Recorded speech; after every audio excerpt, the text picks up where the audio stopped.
사랑하는 이여, 앞만 보고 달려오다 보니 어느덧 머리칼에 서리가 내리고 거울 속에는 낯선 세월의 흔적이 깊게 패어 있습니다. 자식들 건사하느라, 내 집 하나 마련하느라 남들만큼 살아야 한다는 책임감에 어깨가 휠듯 무거웠던 그 수많은 날을 어떻게 다 견뎌내셨는지요. 밤잠 설쳐가며 가족의 안녕을 빌고 정작 나 자신은 뒷전인 채 살아온 당신의 인생은 그 자체로 숭고한 한편의 시와 같습니다. 그런데 말입니다. 이제 짐을 좀 내려놓아도 좋을 나이가 되었음에도 왜 여전히 가슴 한구석은 무겁고 잠 못 이루는 밤은 계속되는 걸까요? 자식 걱정은 끝이 없고 지나온 세월에 대한 후회는 파도처럼 밀려오며 다가올 노후와 건강에 대한 불안은 그림자처럼 따라붙습니다. 마치 무언가를 꽉 움켜쥐고 있지 않으면 당장이라도 무너질 것 같은 그 절박함, 그것이 바로 우리를 무언년의 평화로부터 멀어지게 하는 보이지 않는 덫입니다. 인도의 시골 마을에는 원숭이를 잡는 묘한 항아리 덫이 있다고 합니다. 항아리 속에 견과류를 얻으려 손을 집어넣은 원숭이는 견과류를 움켜쥔 주먹이 항아리 목에 걸려 빠지지 않게 되자 사냥꾼에게 잡히고 맙니다. 원숭이가 살 길은 너무나 간단합니다. 그저 움켜쥔 주먹을 펴고 견과류를 놓아버리는 것입니다. 하지만 원숭이는 눈앞의 작은 먹이를 놓지 못해 결국 자유를 잃습니다. 60년 넘는 세월 동안 당신이 움켜쥐고 있었던 그 견과류는 무엇입니까? 내가 어떻게 키웠는데 라는 보상 심리입니까? 아니면 그때 그러지 말았어야 했다는 해묵은 후회입니까? 오늘 이 마지막 편지를 통해 우리는 그 항아리 속에서 손을 빼는 법을 배우려 합니다. 주먹을 펴는 것은 지는 것이 아니라 비로소 내 삶의 주인으로 돌아가는 위대한 승리입니다. 이제 그 마지막 주먹을 펴고 당신을 기다리는 고요한 평온의 숲으로 걸어가십시오. 당신을 가둔 것은 세월이 아니라 주먹입니다. 우리는 나이가 들면 저절로 지혜로워질 줄 알았지만 오히려 집착은 더 견고해지기도 합니다. 60대의 집착은 생존을 넘어선 존재의 증명이기에 더욱 놓기 어렵습니다. 첫 번째 덫은 외부가 아니라 내 안에서 완성됩니다. 항아리는 그 자리에 가만히 있을 뿐이며 사냥꾼이 억지로 원숭이의 손을 잡아 넣은 것이 아닙니다. 원숭이를 덫에 갇히게 만든 결정적인 원인은 외부의 강압이 아니라 항아리 속 견과류를 발견하고 그것을 취하려 했던 원숭이 자신의 선택입니다. 우리의 노년도 이와 같습니다. 자식의 진로, 손주들의 교육, 내가 일군 재산의 향방 등 외부 조건이 나를 괴롭히는 것 같지만 사실은 그것들을 내가 원하는 방식대로 통제하려는 마음의 주먹이 나를 괴롭힙니다. 내가 주먹을 쥐지 않았다면 항아리는 그저 길가의 돌덩이와 다를 바 없었을 것입니다. 고통의 설계자는 사냥꾼이 아니라 바로 나 자신임을 직시할 때 비로소 해방의 단초가 열립니다. 두 번째, 놓아야만 살 수 있는 역설의 지혜.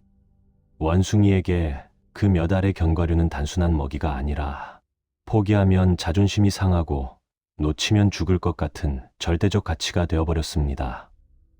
그러나 진실은 정반대입니다. 쥐고 있으면 사냥꾼에게 잡혀 목숨을 잃고 놓아야만 저 넓은 숲으로 돌아가 자유를 누릴 수 있습니다. 인생의 황혼기에서 우리가 놓지 못하는 체면, 가장으로서의 권위, 자식에 대한 지배력은 항아리 속 견과류와 같습니다. 그것을 놓으면 내 인생이 무너질 것 같지만 오히려 그것을 놓아야만 남은 생을 진정한 평화 속에서 보낼 수 있습니다. 주먹을 펴는 순간은 상실의 시간이 아니라 무한한 자유를 회복하는 축복의 시간입니다. 세 번째, 습관이라는 이름의 단단한 주먹. 오랜 세월 주먹을 쥐고 살아온 사람은 손바닥을 펴는 법조차 잊어버립니다. 60년 동안 열심히 살아야 한다. 이겨야 한다. 내 것을 지켜야 한다고 스스로를 다그쳐온 근육은 이제 펴려고 해도 잘 펴지지 않습니다. 하지만 주먹을 쥐고 있는 상태가 얼마나 피로한 일인지, 그 긴장이 내 영혼을 얼마나 갉아먹고 있었는지를 자각하는 것만으로도 주먹의 힘은 서서히 빠지기 시작합니다. 애써 펴려 하지 마십시오. 그저 내가 주먹을 쥐고 있다는 사실을 가만히 지켜보는 것부터 시작하십시오. 두 번째, 화살을 맞지 않는 황혼의 기술. 인생이라는 길 위에서 돌부리에 걸려 넘어지는 것은 피할 수 없는 일입니다. 그러나 넘어진 자리에서 땅을 치며 통곡할 것인지 툭툭 털고 일어날 것인지는 전적으로 당신의 몫입니다. 첫 번째 사건은 흘러가고 괴로움만 남는 이유. 예기치 못한 건강의 악화나 경제적인 타격은 인생의 첫 번째 화살입니다. 이것은 우리가 어찌할 수 없는 인연에 의해 날아오는 것입니다. 문제는 그 화살을 맞은 뒤에 일어납니다. 왜 하필 나인가? 그때 내가 왜 그랬을까? 라며 끊임없이 과거를 소환하고 미래를 걱정하며 자신을 괴롭히는 것. 그것이 바로 스스로에게 쏘는 두 번째 화살입니다. 첫 번째 화살은 몸을 아프게 하지만 두 번째 화살은 영혼을 파괴합니다. 지혜로운 노년은 첫 번째 화살의 통증은 묵묵히 받아들이되 마음속에서 두 번째 화살을 만드는 주먹에는 힘을 뺍니다. 두 번째, 그저 일어난 일일 뿐입니다. 원숭이가 항아리에 손이 걸렸을 때 그것을 재앙이나 불행으로 만드는 것은 원숭이 자신의 집착입니다. 일어난 일을 그저 현상으로 바라보십시오. 당신의 인생 전체가 실패한 것이 아니라 그저 항아리에 손이 들어가는 인연이 있었을 뿐입니다. 이름표를 떼어내고 현상을 있는 그대로 바라보십시오.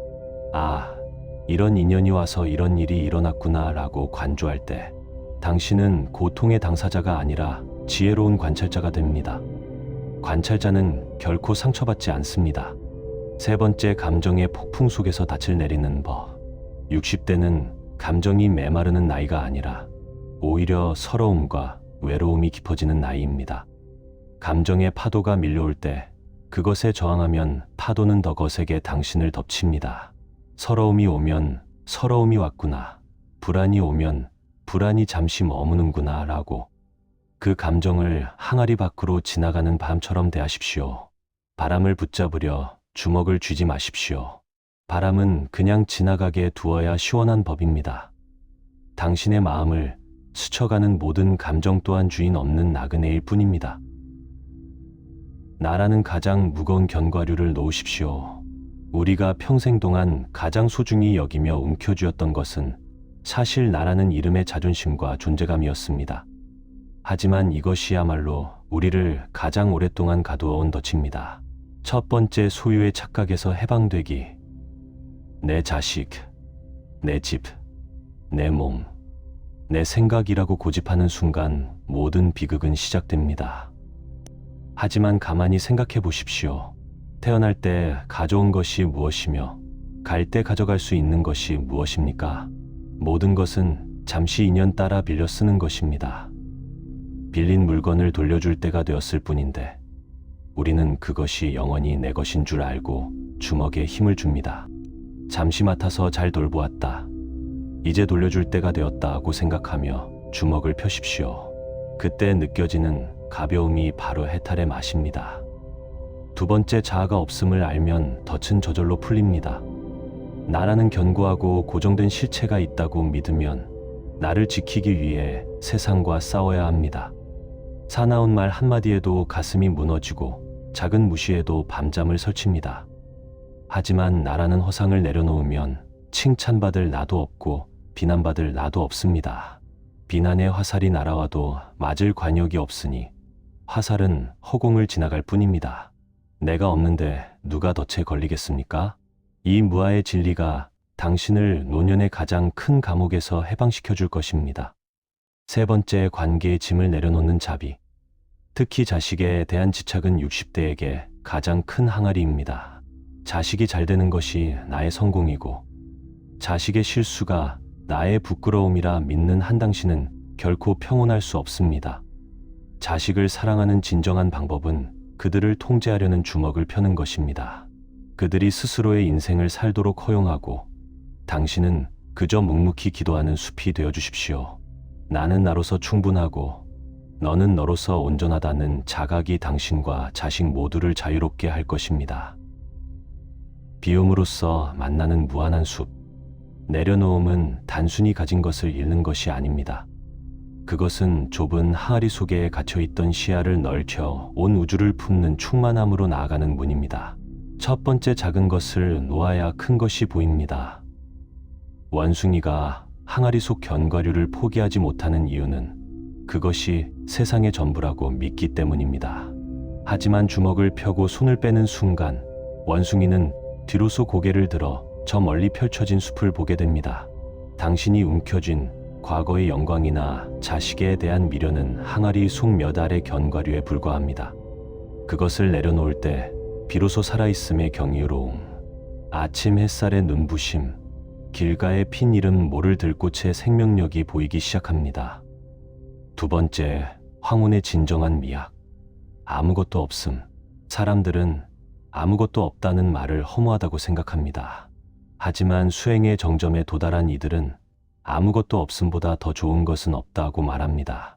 무언가를 이루어야 한다는 강박, 누군가에게 인정받아야 한다는 갈증이 사라진 상태, 그 절대적인 평온이 바로 우리가 도달해야 할 고향입니다. 이제는 무언가를 더 채우려 애쓰지 마십시오. 텅 빈 방에 홀로 앉아 숨 쉬는 것만으로도 충분한 존재가 되십시오. 당신의 남은 생은 채우는 시간이 아니라 잘 비워냄으로써 본래의 빛을 되찾는 수학의 계절입니다. 세 번째, 죽음조차 두렵지 않은 대자유.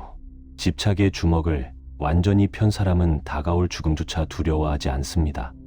죽음은 가장 큰 항아리에서 손을 빼는 마지막 과정일 뿐이기 때문입니다. 이 몸뚱이 건사하느라 평생 고생했다. 이제 이 옷을 벗고 원래의 자리로 돌아간다고. 미소 지을 수 있는 여유, 그것이 바로 깨달은 자의 모습입니다. 당신은 이미 그 길 위에 서 있습니다.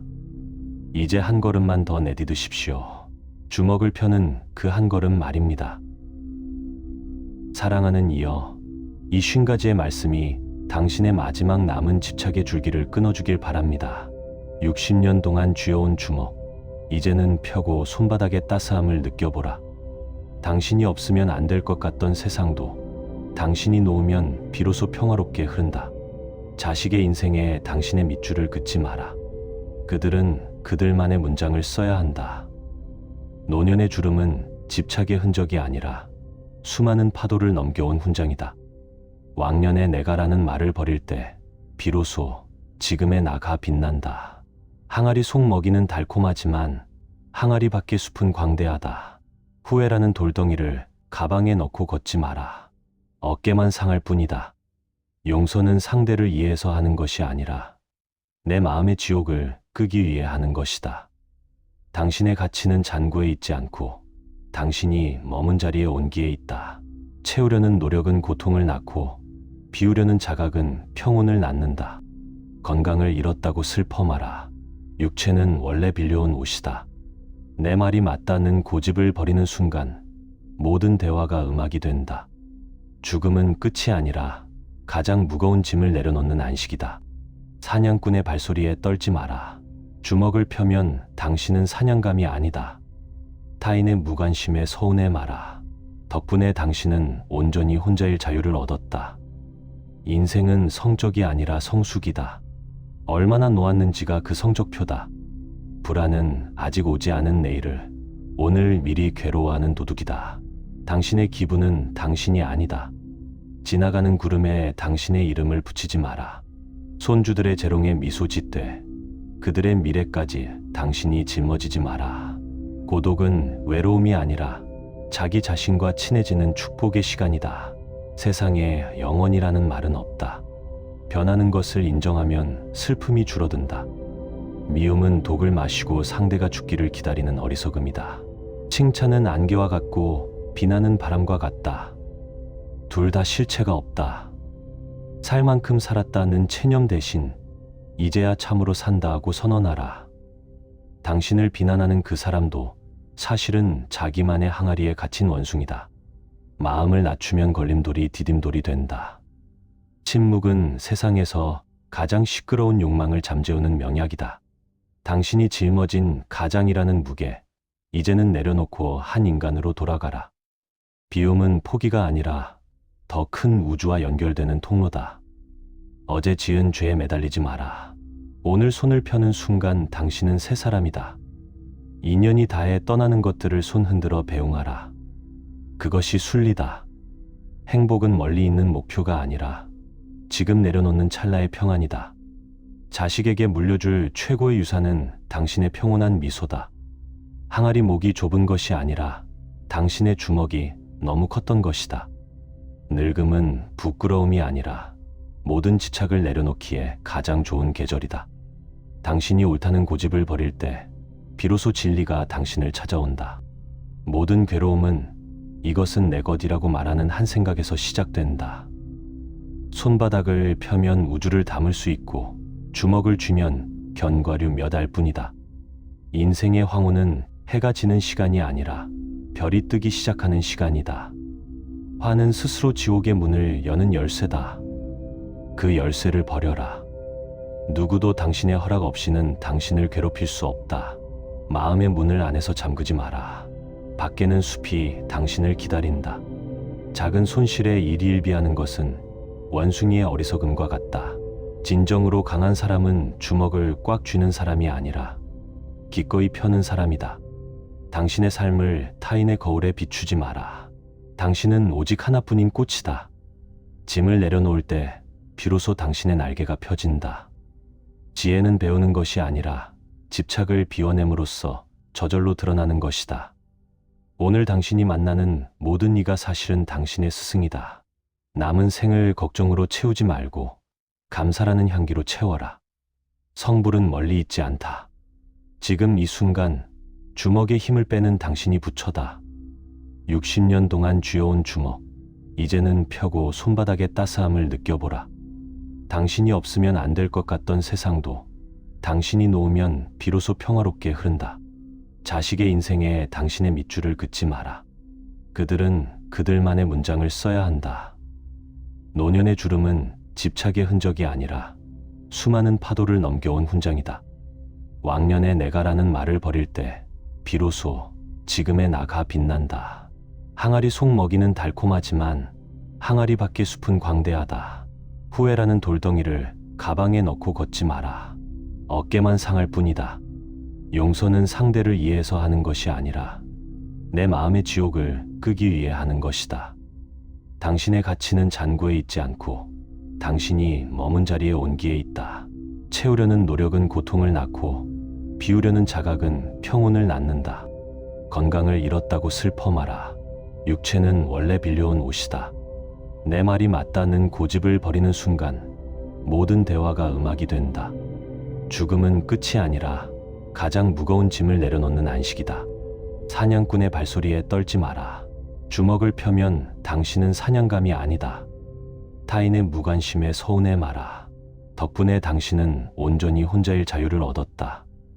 인생은 성적이 아니라 성숙이다. 얼마나 놓았는지가 그 성적표다. 불안은 아직 오지 않은 내일을 오늘 미리 괴로워하는 도둑이다. 당신의 기분은 당신이 아니다. 지나가는 구름에 당신의 이름을 붙이지 마라. 손주들의 재롱에 미소 짓되 그들의 미래까지 당신이 짊어지지 마라. 고독은 외로움이 아니라 자기 자신과 친해지는 축복의 시간이다. 세상에 영원이라는 말은 없다. 변하는 것을 인정하면 슬픔이 줄어든다. 미움은 독을 마시고 상대가 죽기를 기다리는 어리석음이다. 칭찬은 안개와 같고 비난은 바람과 같다. 둘 다 실체가 없다.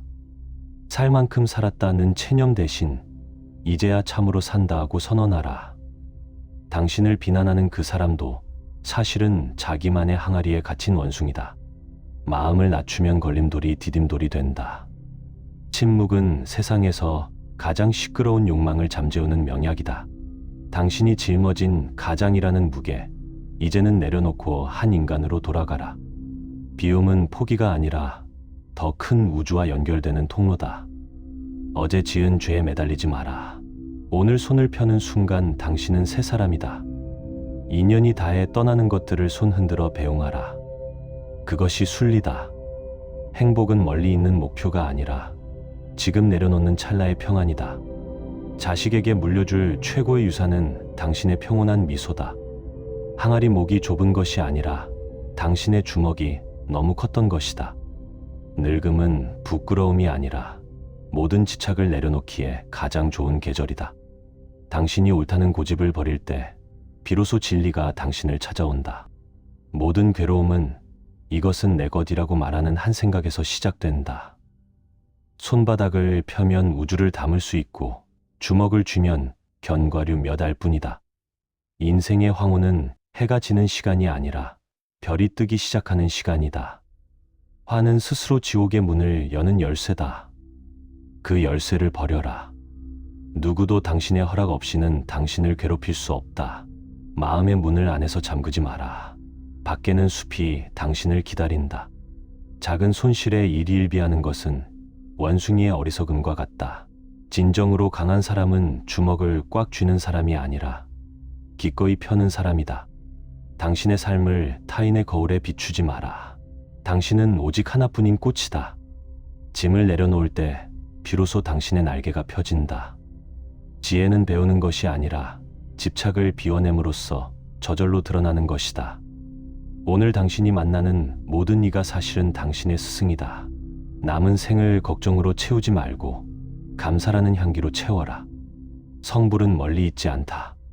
지금 이 순간 주먹에 힘을 빼는 당신이 부처다. 사랑하는 이여, 이제 긴 편지를 접고 당신의 주름진 손을 가만히 내려다보십시오. 참으로 고생 많으셨습니다. 가족을 위해, 자식을 위해, 세상을 위해 그 단단한 주먹을 쥐고 평생을 버텨오신 당신의 손은 세상 그 무엇보다 아름답습니다. 하지만 이제는 그 손에 든 것을 놓아주어도 괜찮습니다. 당신이 놓는다고 해서 세상이 무너지지 않습니다. 오히려 당신은 그동안 당신을 짓눌렀던 모든 책임과 불안으로부터 단숨에 해방될 것입니다. 원숭이가 주먹을 폈을 때 만난 것은 굶주림이 아니라 그를 품어줄 무한한 숲과 자유였습니다. 당신이 집착을 내려놓을 때 마주하게 될 것은 상실이 아니라 당신의 본래 모습인 찬란한 평화입니다. 자식은 자식의 길을 갈 것이고 세상은 세상의 인연대로 흐를 것입니다. 당신은 그저 그 흐름을 지켜보며 미소 짓는 숲의 어른으로 남으시면 됩니다. 남은 생은 누구를 위해서가 아니라 오직 당신 내면의 평화를 누리는 시간으로 채우십시오. 당신은 이미 충분히 훌륭하게 살아오셨습니다. 당신은 이미 완성된 부처님입니다. 당신이 걷는 모든 길 위에, 그리고 당신의 고요한 숨결 속에 언제나 대자유의 기쁨이 가득하기를 간절히 기원합니다. 부디 평온하십시오. 당신은 이제 정말 자유입니다. 성불하십시오.